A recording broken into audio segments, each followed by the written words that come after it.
નમસ્તે વિદ્યાર્થી મિત્રો, હું છું ભાર્ગવ લાઠિયા અને સ્વાગત છે તમારું ફરી પાછું આપણી આ એજ્યુકેશનલ એક્સપર્ટ યુટ્યુબ ચેનલ ઉપર. મિત્રો, આજે આપણે ધોરણ 8ની અંદર વિષય વિજ્ઞાન અને ટેકનોલોજીમાં ગાલા સ્વાધ્યાય પોથીમાં ચેપ્ટર નંબર 7 બરાબર, જેનું આજે આપણે સોલ્યુશન છે તે આપણે કરવાના છે. બરાબર છે, તો સ્વાધ્યાય પોથી પૂરવા માટે બરાબર ચાલો શરૂઆત કરીએ.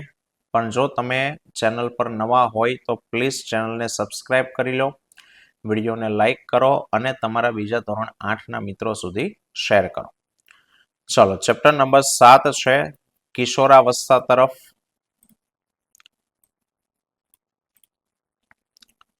ચાલો, એમાં પહેલો પ્રશ્ન છે કે ભાઈ સ્ત્રીઓમાં પ્રજનન ઉંમરની શરૂઆત ત્યારે થાય છે જ્યારે ઋતુસ્રાવની શરૂઆત થાય. જ્યારે ઋતુસ્રાવ શરૂઆત થાય ત્યારે એમાં તરુણાવસ્થાની શરૂઆત થઈ કહેવાય.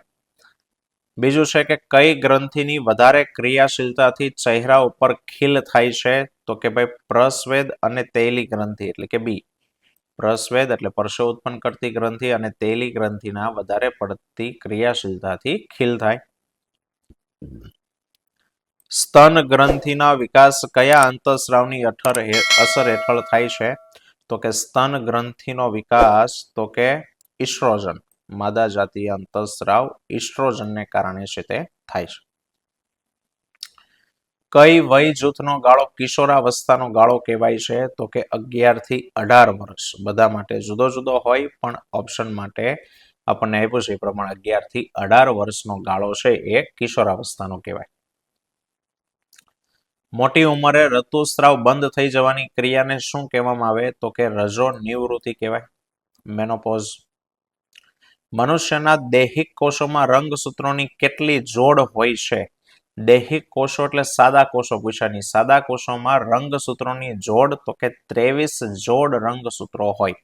બરાબર, રંગસૂત્રો વાળા સવાલમાં ખાસ ધ્યાન છે તે રાખજો.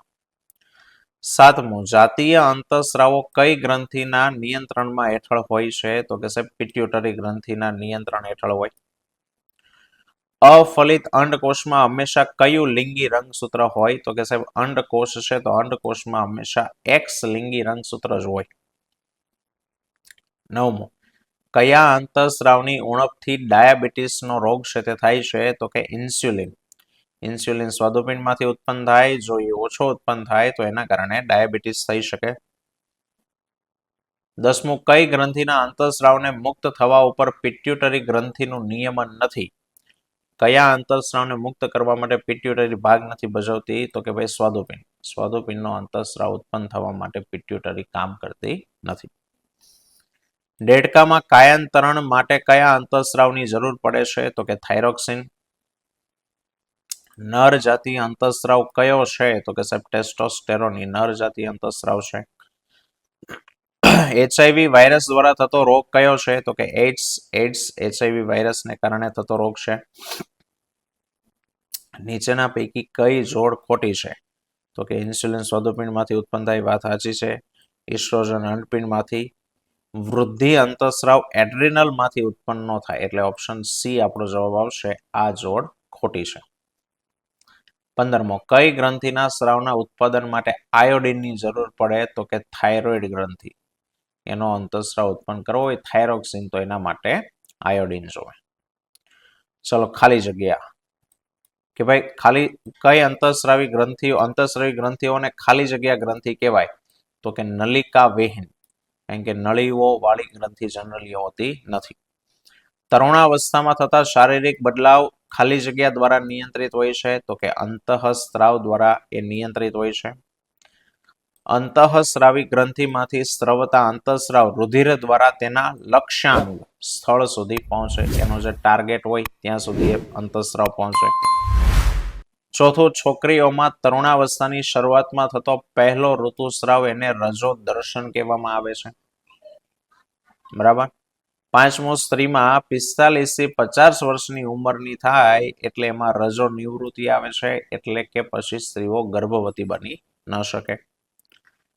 મનુષ્યમાં ખાલી જગ્યા લિંગી રંગસૂત્રો હોય તો લિંગી રંગસૂત્રો યાદ રાખજો, એક જોડ એટલે કે 2 હોય. 7મું, સ્વાદુપિંડમાં ઉત્પન્ન થતો અંતઃસ્રાવ ખાલી જગ્યા છે, સ્વાદુપિંડમાંથી ઇન્સ્યુલિન ઉત્પન્ન થાય. ખાલી જગ્યા રોગ, ખાલી જગ્યાએ થાઇરોઇડ ગ્રંથિ સંબંધિત રોગ છે તો કે ગોઈટર, થાઇરોક્સિનની ઉણપને કારણે થાય. 9મું, ખાલી જગ્યા ગ્રંથિમાંથી સ્રવતો અંતઃસ્રાવ શરીરમાં ક્ષારની માત્રાને સંતુલનમાં રાખે તો કે એડ્રિનલ ગ્રંથિમાંથી. અને 10મું, લોહથી ભરપૂર ખોરાક ખાલી જગ્યાના નિર્માણ માટે જરૂરી છે તો કે રુધિરના નિર્માણ માટે જરૂરી છે. ત્રીજું છે માત્ર ઉત્તર આપો એમાં, તો કે પહેલું, જાતીય અંતઃસ્રાવના ઉત્પાદનનું નિયંત્રણ કરતો અંતઃસ્રાવ ક્યાંથી ઉત્પન્ન થાય? જાતીય અંતઃસ્રાવનું ઉત્પાદન કરતો અંતઃસ્રાવ તો કે પિટ્યુટરીમાંથી ઉત્પન્ન થાય. સ્ત્રીમાં ગર્ભાશયનું અંદરનું સ્તર અને તેની રુધિર વાહિનીઓ સાથે તૂટતા થતો જે રક્તસ્રાવ છે એને શું કહેવાય? તો કે ભાઈ ઋતુસ્રાવ કહેવાય, માસિક સ્રાવ કહેવાય. મનુષ્યના પ્રજનન કોષોમાં કેટલા રંગસૂત્રો હોય? તો કે ખાલી 23 ને અહીંયા પાછળ જોડ લખવાની નહીં. એડ્રિનલ ગ્રંથિને બીજા કયા નામથી ઓળખવામાં આવે છે? તો કે સાહેબ એને અધિવૃક ગ્રંથિ તરીકે પણ એને ઓળખાય. 5મું છે મધુપ્રમેહ રોગ માટે કઈ ગ્રંથિના કાર્યમાં થતો વિક્ષેપ, વિક્ષેપ એટલે ખલેલ કારણભૂત છે? તો કે સાહેબ સ્વાદુપિંડમાં ખલેલ પડે તો ઇન્સ્યુલિન ઓછો ઉત્પન્ન થાય અને ખામી સર્જાય. 6, કઈ ગ્રંથિ માથામાં આવેલી છે? તો કે ભાઈ માથામાં પિટ્યુટરી ગ્રંથિ આવેલી છે. કઈ ગ્રંથિ ઇન્સ્યુલિન અંતઃસ્રાવ ઉત્પન્ન કરે છે? તો કે ભાઈ સ્વાદુપિંડમાંથી ઇન્સ્યુલિન ઉત્પન્ન થાય. ગળાના ભાગમાં આવેલી ગ્રંથિ કઈ છે? તો કે થાઇરોઇડ ગ્રંથિ ગળામાં આવી છે. કોનું પુખ્ત પ્રાણી દેડકો છે? તો કે ટેડપોલ. અને એડ્સ કયા વાયરસથી થતો રોગ છે? તો કે HIV. ચલો ખરા ખોટામાં છે કે ભાઈ તરુણોમાં પ્રજનન પરિપક્વતાની સાથે જ તરુણાવસ્થાની શરૂઆત થાય. પ્રજનન પરિપક્વતા સાથે તરુણાવસ્થા શરૂ થાય તો વિધાન ખરું છે. ચહેરા પર ખીલ માટે તરુણાવસ્થામાં પિટ્યુટરી અને એડ્રિનલ ગ્રંથિ તો કે ખોટું, એની ક્રિયાશીલતા જવાબદાર નથી. એડ્રિનલ મગજ હારે જોડાયેલી હોય તો કે નહીં, ખોટું. અંતઃસ્રાવી ગ્રંથિમાંથી સ્રવતા અંતઃસ્રાવ રાસાયણિક પદાર્થ છે તો કે ખરું છે. સ્ત્રીઓમાં પ્રજનન કાળની અવધિ એટલે કે સમયગાળો રજો દર્શનથી રજો નિવૃત્તિ સુધીનો હોય છે તો કે હા, એ પણ વાત સાચી છે.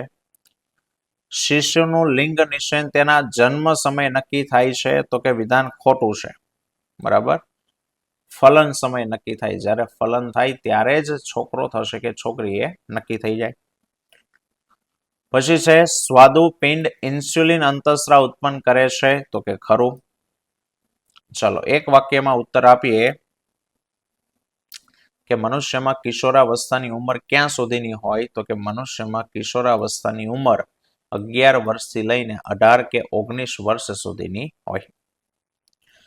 તરુણાવસ્થામાં શાના કારણે વ્યક્તિ ઊંચો બને? તો કે તરુણાવસ્થામાં હાથ પગના હાડકાની લંબાઈમાં વધારો થવાને કારણે વ્યક્તિ ઊંચો છે તે બને છે. કયું અંગ કંઠમણી તરીકે ઓળખાય? તો કે છોકરામાં સ્વર પેટી જે છે એને કંઠમણી તરીકે ઓળખવામાં આવે. તરુણાવસ્થામાં શાને કારણે છોકરાનો અવાજ ઘોઘરો થાય છે? તો કે તરુણાવસ્થામાં સ્વર પેટીના સ્નાયુઓમાં અનિયંત્રિત વૃદ્ધિ થાય એટલે એનો અવાજ છે તે ઘોઘરો બને છે. 5મું, કઈ ગ્રંથિઓ અંતઃસ્રાવી ગ્રંથિ નથી? તો કે પ્રસ્વેદ ગ્રંથિ, તેલી ગ્રંથિ, લાળ ગ્રંથિ વગેરે અંતઃસ્રાવી ગ્રંથિઓ ન કહેવાય. અંતઃસ્રાવ શું છે? તો કે ભાઈ અંતઃસ્રાવ એ અંતઃસ્રાવી ગ્રંથિઓ દ્વારા ઉત્પન્ન થતા રાસાયણિક પદાર્થો છે, એને અંતઃસ્રાવ કહેવાય. જાતીય અંતઃસ્રાવોના નામ આપો. તો કે ટેસ્ટોસ્ટેરોન અને ઇસ્ટ્રોજન એ જાતીય અંતઃસ્રાવ છે. રજો દર્શન કોને કહેવાય? તો કે તરુણાવસ્થામાં યુવાના રંભની શરૂઆતમાં પ્રથમ વખત થતો ઋતુસ્રાવ એને રજો દર્શન કહેવાય. અને રજો નિવૃત્તિ શું છે? તો કે સ્ત્રીઓમાં 45 થી 50 વર્ષની ઉંમરે ઋતુસ્રાવ બંધ થવાની ક્રિયા એને રજો નિવૃત્તિ કહેવાય. આપણા દેશમાં છોકરા અને છોકરી માટે લગ્નની વય કેટલી છે? તો કે સાહેબ આપણા દેશમાં છોકરાઓ માટે 21 વર્ષ અને છોકરીઓ માટે 18 વર્ષ એ લગ્નની વય છે, ઉંમર છે. દેડકામાં કાયાંતરણનું નિયમન કોના દ્વારા થાય છે? તો કે દેડકામાં કાયાંતરણનું નિયમન થાઇરોઇડ ગ્રંથિ દ્વારા ઉત્પન્ન થતા થાઇરોક્સિન દ્વારા થાય છે. સંતુલિત આહાર કોને કહેવાય? જે આહારમાંથી કાર્બોદિત, પ્રોટીન, ચરબી, વિટામિન, ક્ષાર બધી જ વસ્તુઓ મળી આવતી હોય તો એવો આહાર એને સંતુલિત આહાર કહેવાય. 13મો, લોહ તત્વથી ભરપૂર ખોરાક કયા છે? તો કે લીલા પાંદડાવાળા શાકભાજી, ગોળ, માંસ, સંતરા, આમળા વગેરે લોહ તત્વથી ભરપૂર ખોરાક છે. બરાબર, તો આટલે સુધીનું રાખીએ. પ્રશ્ન જે 6 છે એને આવતા લેક્ચરની અંદર જોશું. બરાબર, તો ફરી પાછા મળીશું આવતા વિડીયોમાં. ત્યાં સુધી જય હિન્દ, જય ભારત.